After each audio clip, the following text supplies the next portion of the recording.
Good morning. If you have a Bible, turn to Genesis chapter 1. We'll be in the verses that Mika just read so beautifully for us.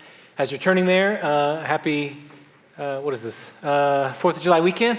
And hope you have great plans for that. If you are new here, welcome. My name's Jamin. I'm one of the pastors here. And we're thrilled that you chose to worship with us on this weekend. If you are watching online, maybe you're doing that for the first time, or maybe you've been doing that for a long time, welcome. This summer, we are taking a break from our Wisdom series that we'll pick back up in probably August sometime. But over the summer, we're looking at our church's statement of faith. And these are really considering the core doctrines that define Orthodox Christianity. So not just our church, but many churches. We are not saying all there is to say about any one of them. They could each be their own sermon series. But what we are saying is true and good and right and worth considering. And so we started a couple of weeks ago with God, and then we did Revelation. Last week was creation, and now we are looking at what the Bible teaches about humanity.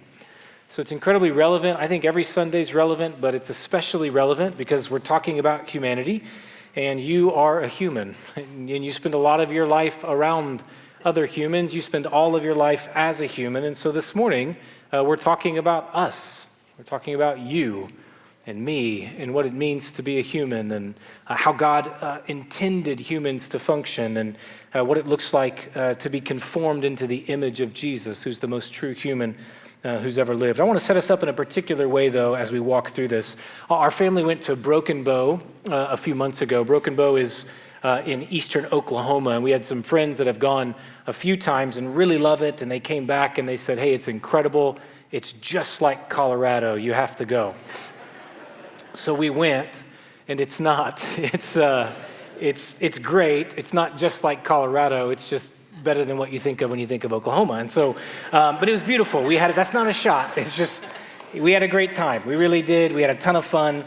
And one of the things that we did while we were there was we went on a 3-hour hike as a family, which was about an hour too long for most of my family. But one of the things that happened that I've thought of a lot that was really special, unprompted, as we were hiking, our kids would make us stop anytime they saw something that was really special, or they'd make us stop and look at something that they thought was especially beautiful or especially meaningful. So as we're hiking, they'd see something, and we'd pause and we'd spend more time on something that was kind of worth taking in. So my daughter stopped us at one point because there was this bluebird taking a bath in the creek, and she just thought it was wonderful, and it was wonderful. So we stopped and we kind of took that in, and my son stopped us at one point because he thought the way that the sun was coming through the trees on the hike was really cool, and we stopped because it was worth kind of taking some time to take that in.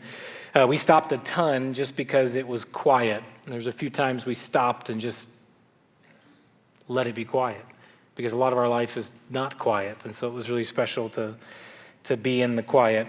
For my youngest, we stopped a lot because she wanted more animal crackers, those are important too. So, but that was our pace. That's kind of how we went through the hike, as we would walk the trail. All of it was beautiful, but we stopped to make time for things that were especially worth taking time to take in. And that's what I want to do this morning as we consider what the Bible teaches about what it means to be human.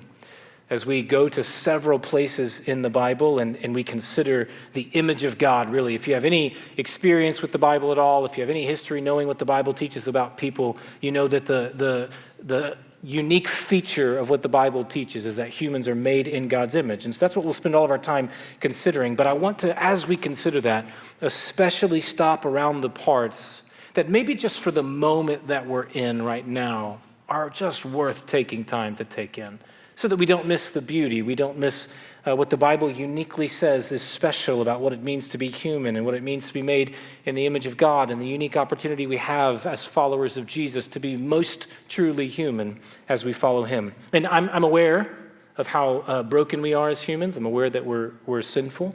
Next week, we'll spend all Sunday on the doctrine of sin. Ty will teach us what the Bible teaches about our fallen nature, and I'm sure everyone will come back for that. But when I say I want to stop around the parts that are worth taking time to take in, I mean just leaning into what I believe with all my heart is the fact that the Bible tells a truer, better story about what it means to be human and what that should mean for us in our lives. In a world that forces us to pause and take in everything that's wrong with humanity, which is always happening because there's constant headlines and constant public fighting and constant dehumanizing public discourse. It's good and right to go to God's word and say, hey, see what's beautiful about the way God made humanity, about his intention, and let's take time to take in that all humans have dignity. Also with hearts like mine and maybe like yours that are often pausing to consider what's wrong with me, or maybe you're pausing to consider what's wrong with you, and maybe to the point where some of us are disgusted with ourselves. Maybe even some of us would say that we don't like being us, we feel condemned and we feel unlovable. It's good and right in that kind of room to go to God's word and say, hey, see what's beautiful. See, friend, what God is making us in Jesus, what God is doing in us, what he's redeeming and restoring in us. And let's take in how he makes us most truly human. So here's my outline for this morning. Here's how we'll do that. We want to look at the image of God in Genesis, and then we'll look at the image of God in Jesus. But as we're walking through that along the way, we'll pause a couple times just to make space for the beauty that we can't miss. Genesis 1, verse 26.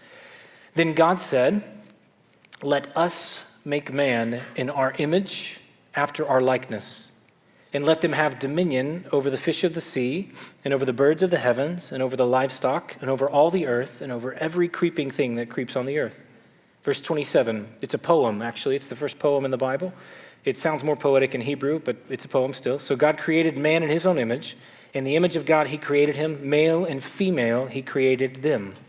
These verses are towards the end of the creation account. So there's a lot that's already happened in chapter 1 of Genesis before this happens. God's Spirit hovers over the chaos and the darkness, and out of nothing, God brings everything. Life and beauty and planets and stars and animals and plants and all of these wonderful, magnificent things. But here's what's true. None of those things, as wonderful and magnificent as they are, none of them are the crowning achievement of God's creation. Of all God makes, humans alone are the crowning achievement. Humans are God's favorite creation. Think about that. Imagine you had been there with God as he's creating and as he fills the heavens with stars and planets, and you look at all that God made, all that's cosmic and heavenly, and you look at that and you ask God a question. Is this your favorite thing that you've made? He'd say, no, just wait. And then he separates the ocean and he brings forth earth and sea and mountains, and it's beautiful. And you look at it and you say, God, is this your favorite thing that you've made? And he said, no, that's coming, just wait. He makes plants and trees and forests and fields and flowers, and he fills the world with color, and you think, okay, this has to be it. God, is this your favorite thing? And he says, no, just wait. Then he makes all these animals and fish, and you watch God in all of his creativity, and you see all of these animals coming to life, and you think, God, I wouldn't have made the snakes, but I'm not you. That's up to you. And so you sit in awe of all these different life forms. It's a fantastic expression of God's imagination and creativity and brilliance. And you say, okay, this has to be it, God. This is your favorite, right? And he says, no, watch this. Let us make mankind in our own image. And he forms male and female, and he makes them body and soul and fills them with imagination and reason and gifts and emotions and will, and places them in the garden with humanity as the exclamation point of creation. And he sits back and he says, very good. It's very good. Humans are the most special of all that God creates. They have a unique relationship to God and a unique standing in creation. And that's tied up in the phrase that we see repeated over and again, image of God. My daughter likes to ask a question. She asks me this question often. She says, Dad, if you had to choose between saving me or Rowdy, who would you save? Rowdy is our dog. He's a golden doodle. He's great. Most of our family loves him. And she'll say, Dad, if you had to choose between me or the dog, who would you save? And my answer is always both, because I have an inflated view of myself. I just think I'd be able to just save everybody. But she says, no, Dad, you have to choose. And I said, well, I would save you, daughter. And she says, why? And I said, because you're my daughter, and because you're made in God's image, and Rowdy is not. And then she gets offended, and she'll start arguing with me because she thinks humans and dogs are made in God's image. That's her truth, and it's heresy. We get that from this passage, that humans are the most special, uniquely special to God of all that he creates. They have a unique relationship to God and a unique standing in creation, and it's tied up in and captured in this phrase, the image of God. The image of God speaks to two things. This is very important, church. The image of God speaks to human value and human vocation. They're interconnected. We need to spend some time on each one. With human value, all humans, because they are made in the image of God, they have dignity. They have intrinsic, irrevocable worth as people simply because they are people, because all people are made in God's image. The phrase image of God was common in the ancient Near East. It wasn't just a phrase that people who believed in the God of the Old Testament used. It was a phrase that was common amongst all different people groups and all different kinds of religions.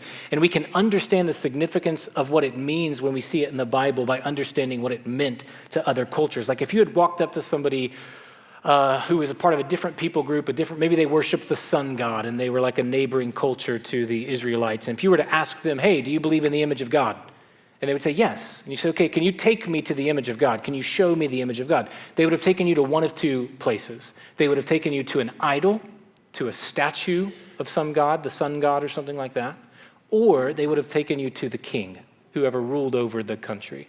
Because for most other cultures, around the time Genesis was written, the image of God only was said about idols and kings. Idol and image are the same word in Hebrew. So the idol represented worship of the god. The king represented the rule of the god. And so what that meant was idols were really sacred and kings were really sacred because however you treated the thing that represented the god was indicative of what you felt about the god. So they commanded respect. They commanded value.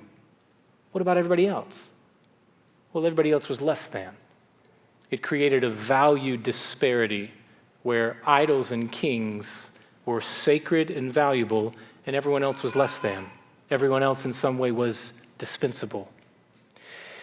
And so that was the view of humanity that surrounded the people of God when Genesis is written. And what the Bible tells is an incredibly different story about humanity than that. God does not create some special people to be in his image than a bunch of less valuable people. God creates and places his image on every single human. Every man and every woman. You remember God says the people of God are not to make idols. They're not to make statues. Why? Because God has already made his image in every single man and every single woman. So follow me. With that backdrop in mind, I just think it's so beautiful. Instead of making sacred statues to represent God, he makes sacred people to represent him. Instead of creating a king to rule over people, he creates people as kings and queens to rule over creation. That's how humanity begins. Okay, here's a good place to stop walking and see something beautiful, just to take time to take something in light of what we've just learned. People matter. People matter. To be made in the image of God is to have intrinsic dignity and value and worth. People matter. Those who bear the image of God matter, and all people bear the image of God. And so all people matter. You see this argument in the Bible even after sin enters the world. You see in both the Old and the New Testament. In Genesis 9:6 it says this, whoever sheds the blood of man, by man his blood will be shed, for God made man in his own image. It's an intense verse. It stresses a point though. God takes seriously the sacredness of humanity, and he takes seriously anyone who treats his image flippantly or violently. Don't shed blood. Why? Because people matter. They're made in God's image. James, in the New Testament, he's talking about the tongue. In chapter 3, verse 9, he says, our words can be reckless, and here's how we can use our mouths. With it, we bless our Lord and Father. And with it, we curse people who are made in the image of God. Don't curse people. Don't slander. Why? Because people matter. They're made in God's image. And if all are made in God's image, it means that no one, hear this, no one matters more than anyone else.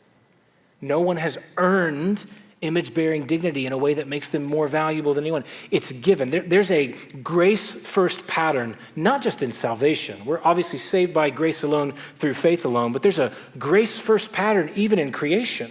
God does not create and say, become my image bearer. Like, do a good job with the garden, raise some kids, make something cool, and then I'll place my image on you. No, dignity precedes activity in the creation story. Value is intrinsic. It's inherent to what it means to be human. That's true for all humans. It's what Dr. Seuss says. A person's a person no matter how small. A person's a person no matter how rich, no matter how poor, no matter how strong, no matter how weak, no matter how gifted or not. If Dr. Seuss isn't a credible voice for you, hear it from C.S. Lewis in The Weight of Glory. He says this, there are no ordinary people. You've never talked to a mere mortal, Nations, cultures, arts, civilizations, these are mortal, meaning they pass away. And their life is to ours as the life of a gnat. But it is immortals whom we joke with, who we work with, marry, snub, and exploit. Immortal horrors or everlasting splendors. You've never talked to a mere mortal, meaning everyone's sacred.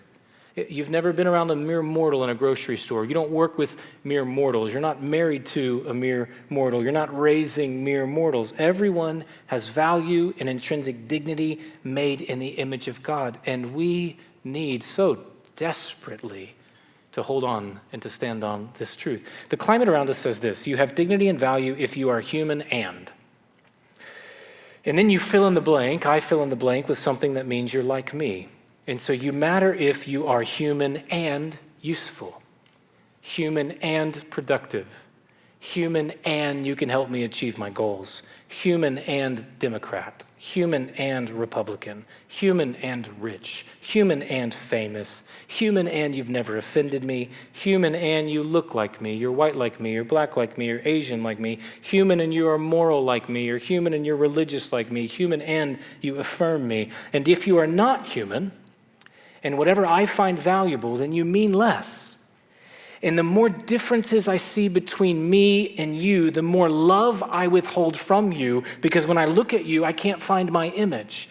And in that climate, God says something true and beautiful about humanity. Even when, God says, even when you can't see your image, I can still see mine. God says people matter. Treat them with dignity. And as Christians, we have a sacred responsibility to contend for that dignity in others, especially when nobody else will. Like that beautiful truth, friends, has deployed Christians to the front lines of fights for justice and compassion for all people.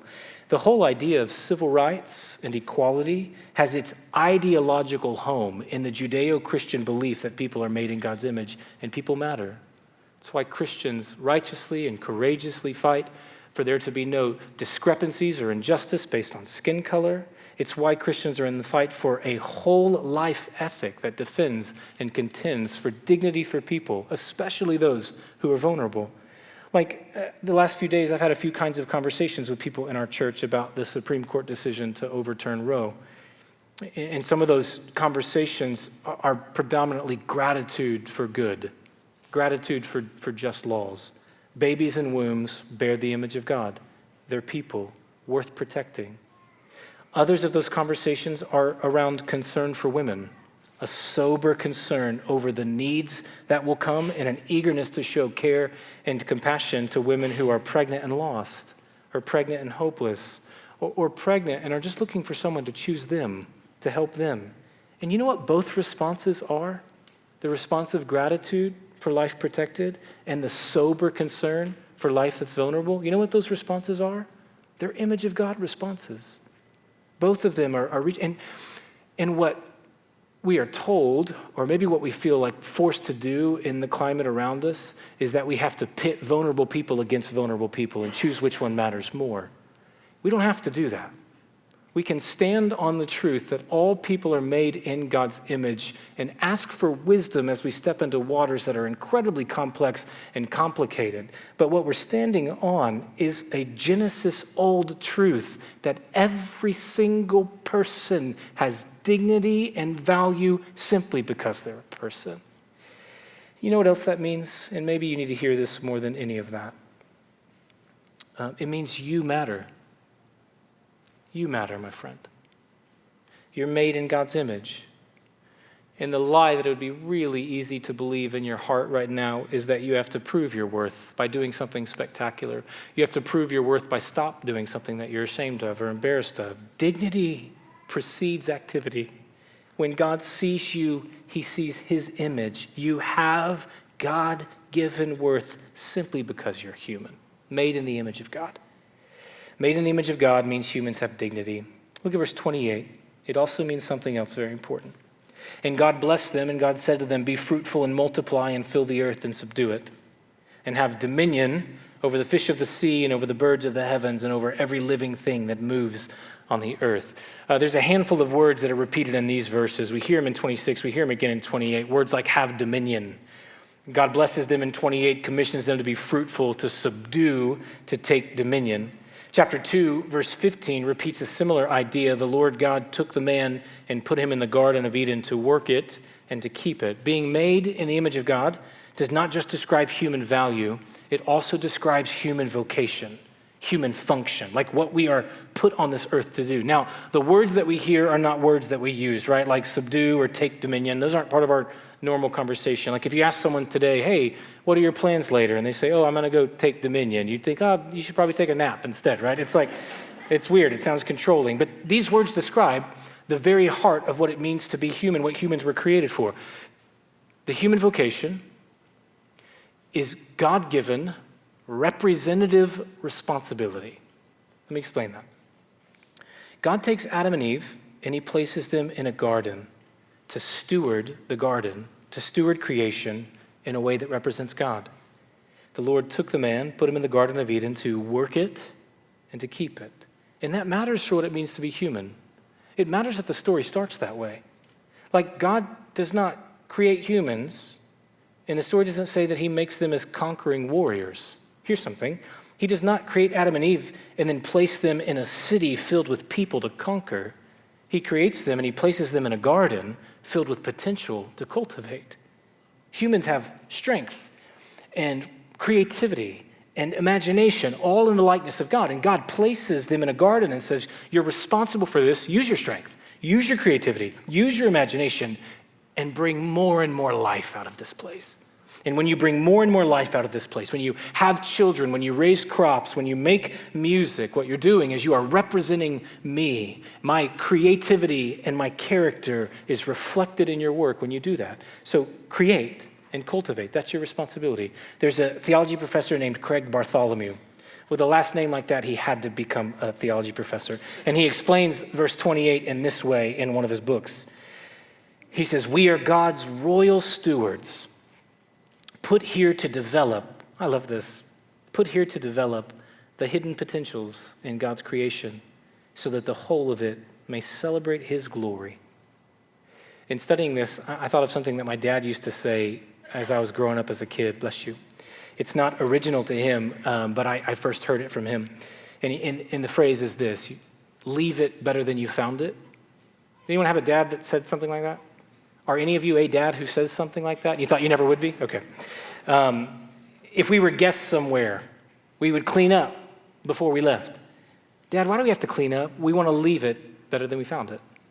We borrowed a car once because our car had broken down and one of our church members let us borrow one. And before we returned it, we cleaned it like bumper to bumper. We detailed the whole thing. And I remember going into the house and saying, Dad, I'm done. And he comes out and he looks at it and he's like, you're definitely not done. And so I just spend more time working. And I'm like, Dad, why do we have to do this? And he says, well, we want to give it back better than we found it. And I really, really hated that as a kid because it usually meant I had to do something I didn't want to do. But that came to mind as I was studying this week. Something in that helps me understand what it means to be human, how God designed humanity, created humanity with responsibility to steward God's creation in a way that represents him. Leave it better than you found it. Like, give it back better than you got it. Use your time and energy and gifts and strength to care for something in such a way that it's better as a result of your care. And that's what God does. He places Adam and Eve in the garden. And while it's good, it is filled with untapped potential for life and for beauty.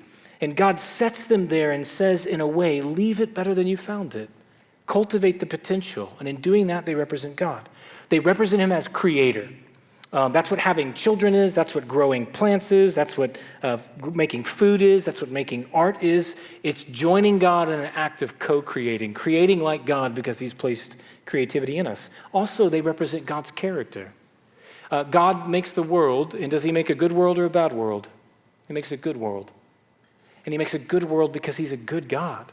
The goodness of the world is a reflection of his character. And so he puts Adam and Eve in the garden, says, cultivate this. Leave it better than you found it. And part of the way that they do that is by reflecting not just God's creativity, but God's character, by doing good in the world. Like, it would have been a failure to image God if they exploited creation. It would have been a failure to image God if they oppressed or took advantage of one another. That doesn't reflect God's character. It's a failure to image God. No, do good. We're God's royal stewards, put here to develop the hidden potentials in God's creation so that the whole of it may more fully celebrate God's glory. Let's pause again. Take something in. That's worth our time. God has given you gifts. He's given you talents. Remember in Ecclesiastes, God's put you in a place. He's given you a lot. It's where you are. It's the people that are around you. Be present where you are and do good. God has placed you wherever you are, given you responsibility that He's given you, that you would leave things better than you find them. Relationships, that you would do good in your job. Like being the image of God, and obviously this has been marred and distorted by sin. We'll get there. But being made in the image of God, it means representing God by creating and caring for things like God. This is something I really want my kids to know as I watch them grow and see that God's wired them differently and He's gifted them differently. And as I just think and dream about what God will do with the talents that He's given them, the creativity that He's given them, I just want them to catch a vision for imaging God in a vocational way. So I bought a book that Tim Keller recommended. Not like he recommended it online. He didn't recommend it to me. We're not friends like that yet. So, but it's called The Creator in You. And I bought it to read it with my kids. It's a kid's book on human vocation. And it came in and I asked my kids if they wanted to read it with me and they said no. So I'm going to read it to you. It says this halfway through the book. Before His day off, God had one more to do. On His sixth day of creating, God chose to make you. And now you might think that our story is ending, but in fact, this is just the beginning. God made you to look like Him, to act and work and create with Him. Because while in 6 days God created a lot, there are so many things that He simply did not, like bridges and baseballs, sandcastles and s'mores. God asked us to create and fill the planet with more. So grab a blank sheet of paper and create with your hands, or draw up some plans for a lemonade stand. Roll up your sleeves and build epic tree forts, and someday build cities and towers and ports. With your very own brush, paint your own starry night, or engineer a space shuttle and blast off into flight. With just a few words, write a book or a song that sparks inspiration or a great sing-along.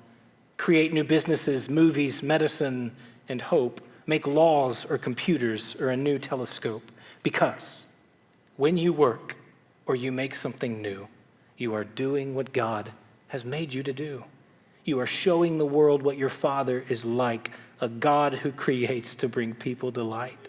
And when you show others the Creator in you, you bring joy to the world and to your Father too. Friends, being human means that you have been given ability, and with that ability, a responsibility to reflect God right where God's placed you. Some of you are working to create business. Some of you are spending all of your time and energy and creativity raising children. Some of you are starting a new job. Some of you are creating things. Some of you take pictures for a living. Some of you make music. Some of you are educators. Some of you are kind of in this transition place where you're not really sure what God wants you to do, but you want to be faithful with what He's given you. And what you need to hear is all of that is part of your image bearing. It's an important, and when you create, when you care like God, and when you show His character, it's one of the most sacred human things you do. It matters. So work hard and create and care for your family and do all that you do for God's glory. And when you do that, you're doing what you were made to do, reflecting God. The image of God in Genesis, humans have value and vocation. The image of God in Genesis, humans have dignity and they have a representative responsibility to reflect God. Now, here's what would happen, friends. If we stopped here, I would have failed you miserably as your pastor and as an expositor of God's word. Because here's what we know. We know that things went terribly wrong after Genesis 2. Instead of imaging God, Adam and Eve imaged the serpent. Instead of being content to be dignified humans representing God in the likeness of God, they believed the lie that they could be God, and believing that made them less human. It's important to make something explicit just because I don't want to be misunderstood in what I've said. Humans are the crowning achievement of God's creation, but people are not the point of God's creation. God is the point of His creation. We exist to enjoy God and to reflect God, and when sin enters the world, it distorts all of that. All sin in some way is a failure to be truly human. All sin in some way distorts human dignity. All sin in some way, it diminishes image-bearing responsibility to reflect God. And so we know this. People don't treat other people with dignity, and people don't leave things better than we found them. And some of us hate people, and some of us are disgusted with ourselves, and some of us have a really distorted view of God, and all of us fail in ways to represent God and his character and his goodness. And so if all we do this morning is see the image of God in Genesis, then all this has been like a do better, try harder, inspirational God talk. It would have been describing a destination that none of us have the resources to actually get to. What we need is we need grace. We need good news about the image of God that covers our failures to image God. We need help becoming what we were meant to become, and that's where Jesus comes in, always. The good news of Jesus, who is the image of God. And we see throughout the New Testament where Jesus is described as the image of God, and we see what that means for us. We'll consider several passages quickly. They're so important.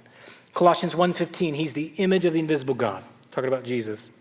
Hebrews 1:3, he is the radiance of the glory of God and the exact imprint of his nature, and he upholds the universe by the word of his power. These verses say something really important about Jesus' deity. He's fully God. But they also say something about Jesus' humanity. As someone who's fully human, Jesus is the perfect image bearer.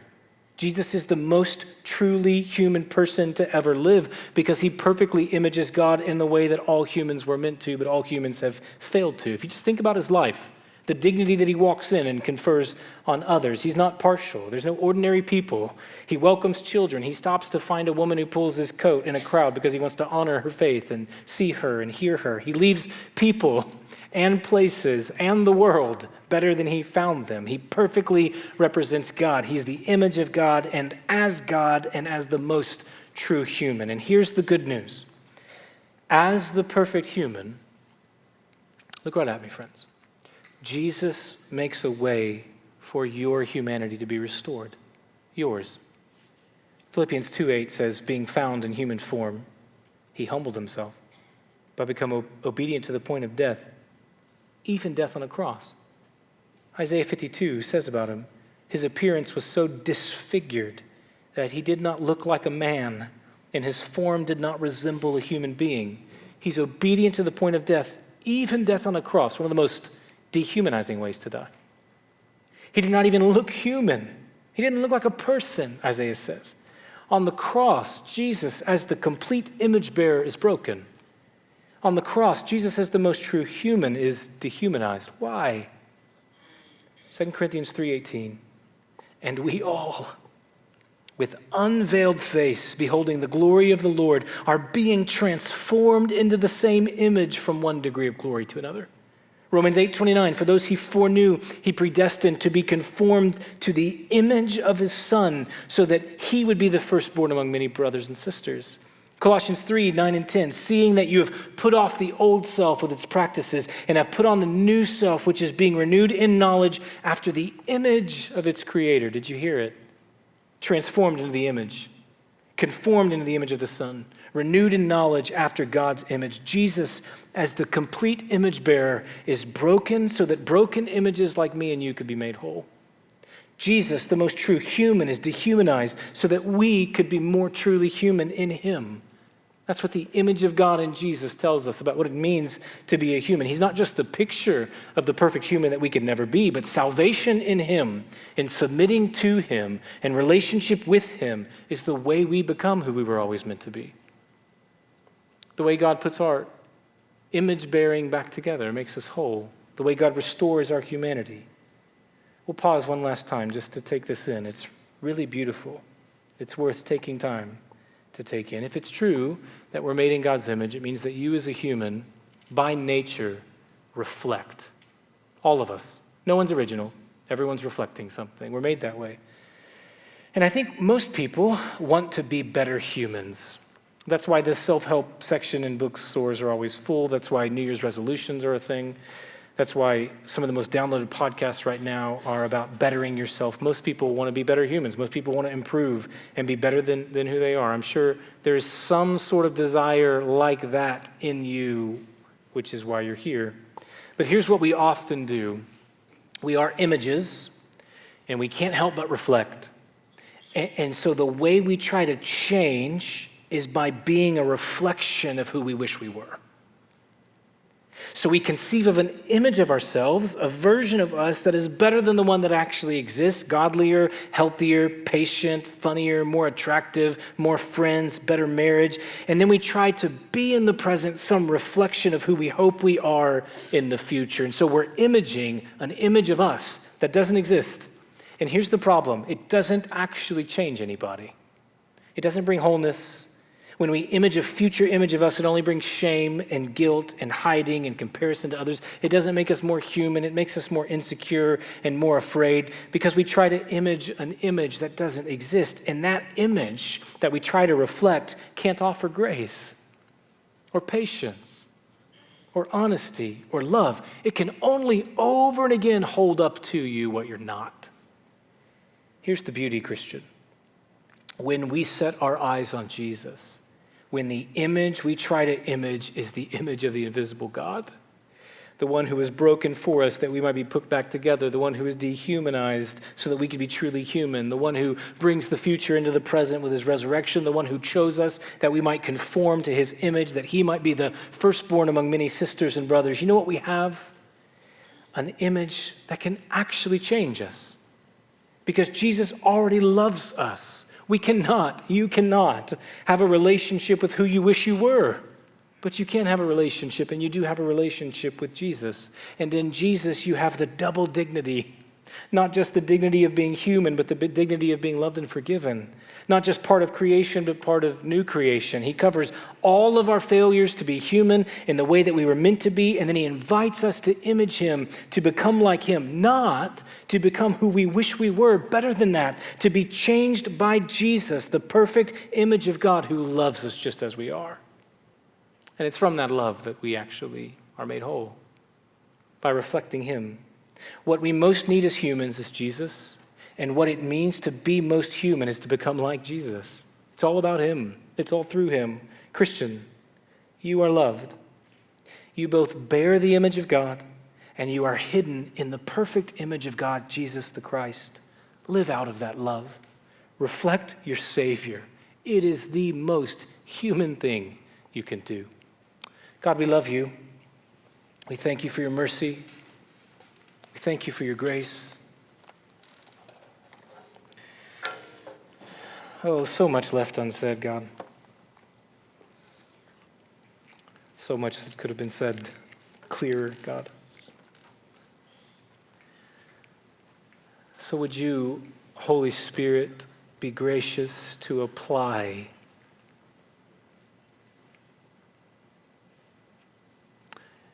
your perfect truths imperfectly communicated.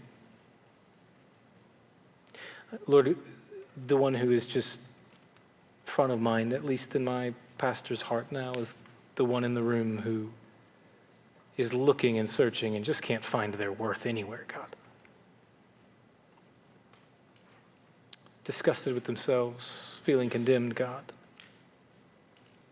And I pray that you, Holy Spirit, would whisper through their ears down to their heart and remind them that the moment that they were conceived, they are precious, image-bearing, valuable, human, treasured by you, God. And Lord, beyond that you, for my brothers and sisters, would just, Holy Spirit, whisper in their ear, down into their heart, that they are a loved and forgiven and redeemed and blood-brought sibling of Jesus, who calls and invites all of us to be conformed into his image. So we need you. We love you. I thank you that your word has not left us in the dark about who we are and who we're meant to be. And I thank you that you have made a way for us to become who you perfectly and wisely designed us to be. Help us. Give us grace, God. And help us, Lord, to be patient with the process, that we would fix our eyes on you, that we would image you, Jesus. And even though change doesn't come as fast as we wish, that we would trust you with our obedience and we would surrender the outcome to you and just continue following you. We love you and we thank you. Amen.